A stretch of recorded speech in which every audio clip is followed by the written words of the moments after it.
Ano ba yung issue na yan, Banat Bay? Bakit ba sinibak si Arnel Ignacio? Panoorin muna natin ang news bago tayo magbigay ng ating nasagap na balita. Naku po, hindi ko alam kung babalita ako ba ito. Baka ma-delicate sa buhay natin dito. Pero babalita natin.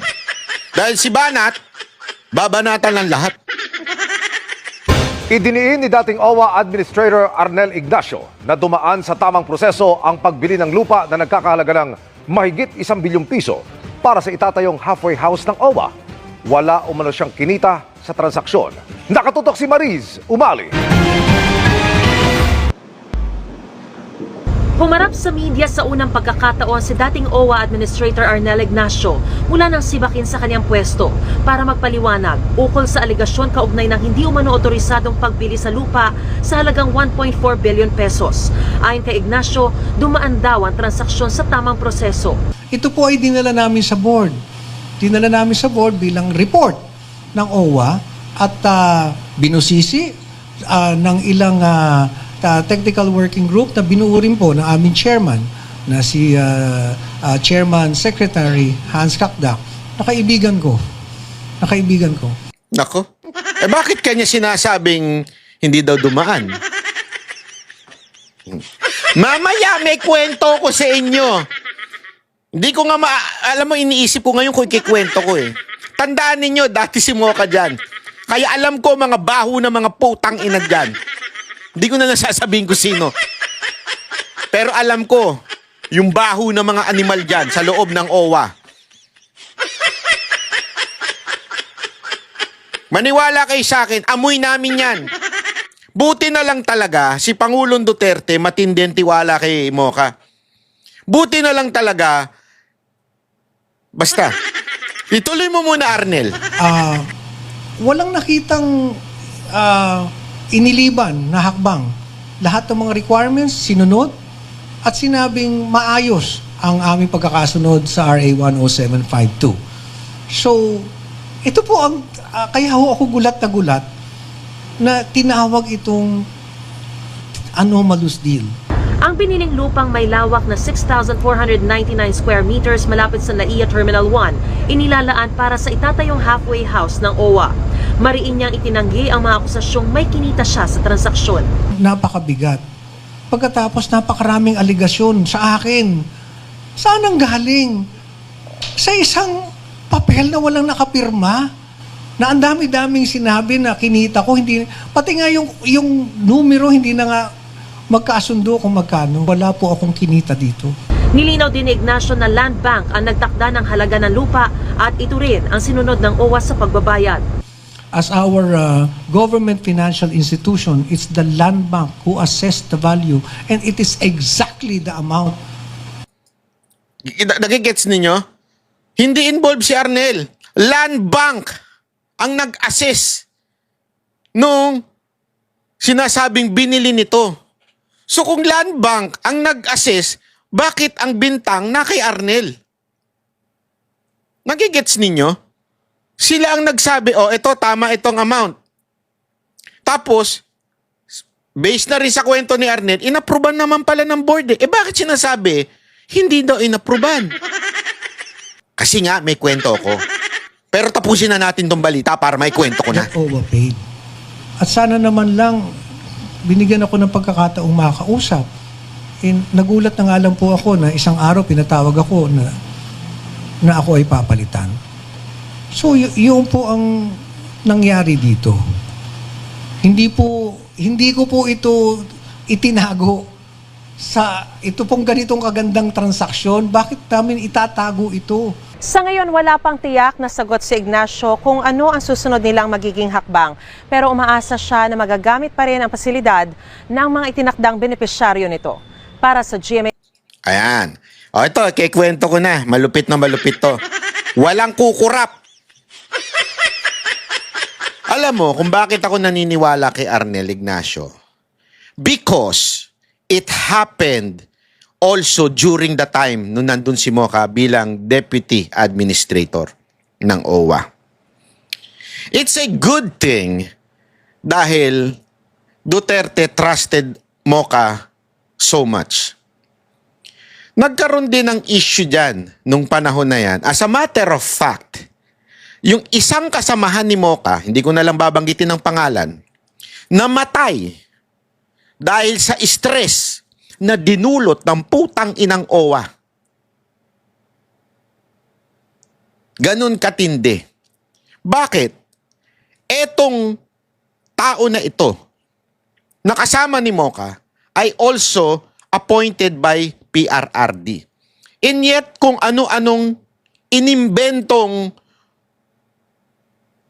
akusasyon sa kanya, hindi niya kinaya. You can ask Mocha kung sino yun. Hindi ako magsasabi sa inyo. But I know it. Why? After niya, si Mocha yung isusunod. Hindi ko alam bakit dyan sa loob ng OWA, napakadami ninyong insecure na mga animal kayo. As a matter of fact, noong panahon na yun, gusto ko ng banatan niyang OWA eh. Pero pinipigilan ako ni Mocha. Kasi maantala yung trabaho. At that time, nagkaroon ng issue rin dahil nung panahon ng pandemya, inutusan ni Pangulong Duterte through Senator Bongo, si Mocha, na gawin ng lahat para siguraduhin mapakain ang mga OFW yung inuwi natin galing sa ibang bansa dahil sa pandemya. Alam nyo, ang ginawa ni Mocha, wala kasing gustong, isipin nyo to mga kababayan hinahatiran ng pagkain sa mga hotel ang OFW. How many OFW ang inuuwi? Libo-libo kada araw. How can you produce libo-libong food nang hindi, alam mo yon, na panahon ng pandemya? Lockdown lahat nun. Libo ang kailangan ni Mocha. Breakfast, lunch, dinner. Ginawa niya ng paraan. Bakit? Inutos sa kanya ng Pangulo. Sinabi kay Mocha, siguraduhin mo makakakain yan. Siguraduhin mo makakahotel yan. Kaya sinabi ni Mocha sa boss niya, tinawagan siya ni PRRD, pinapaasikaso to, fast track ang lahat. So fast track. Kasi nga, gutom eh. Alam naman, hindi lumalabas eh. Bawal lumabas, di ba? Dahil naka-quarantine sila.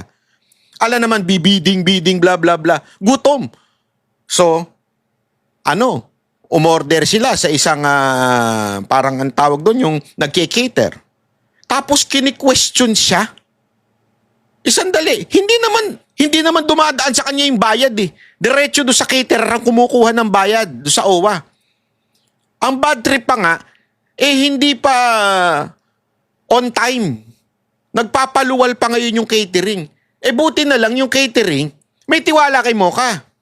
Or else, maaantala ang pagkain ng OFW. Tapos, may mga quote-unquote na mga tarantado dyan sa loob ng OWA na kini-question si Mocha. Nakesyo ganito, bakit ganito? Mga gunggong pala kayo eh. Kung hindi ginawa ng Mocha ang paraan yan, gutom ang OFW. At pag nagutom ang OFW, sino sisisihin? Si Mocha ba? Hindi, si Duterte. Kaya at that time, alam na namin na sinasabutahin ng ilang mga inggit na appointee, hindi ni Pangulo. Dati ng mga appointee na mga dilaw. At dilaw hanggang ngayon. Hindi ko na lang sasabihin kung sino. Read between the lines.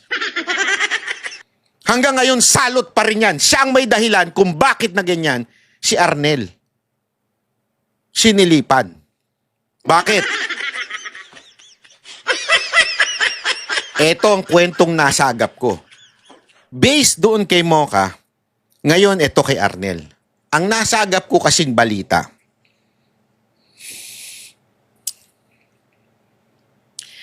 Ito daw si Arnel, hindi alam ang kalakaran. Gago! Anong kalakaran yun?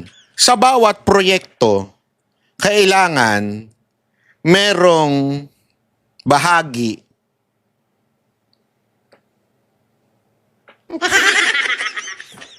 siya. Kailangan may bahagi si kataas-taasang basta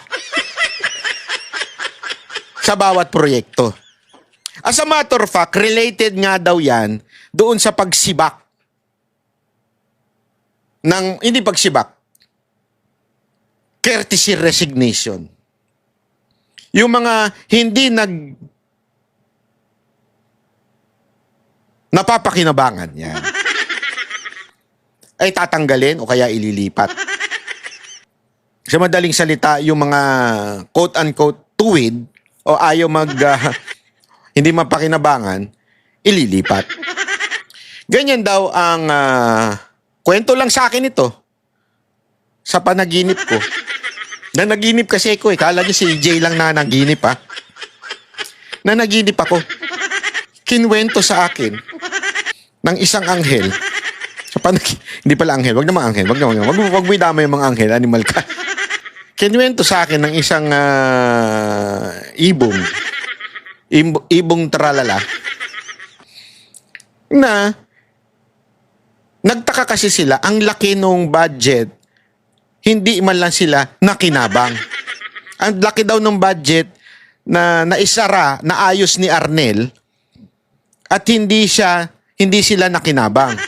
Kayo na lang mag-isip kung sino yung sila. Problema nyo na yan. So, hindi sila nakinabang. Kaya, sinibak si Arnel. Kasi, parang sindikato na daw yan. Kailangan, bawat proyekto, merong pakinabang ang Gago! hindi alam ni Arnel. Kasi nga, Duterte supporter siya. Walang kalakaran ganyan nung panahon ni Duterte. So, hindi alam ni Arnel na kailangan sa bawat proyekto may ganitong pakinabang si... Pangalanan nyo nga kung nahuhulaan nyo kung sino yung nakikinabang na yun. Pangalanan nyo nga. Ilagay nyo dyan.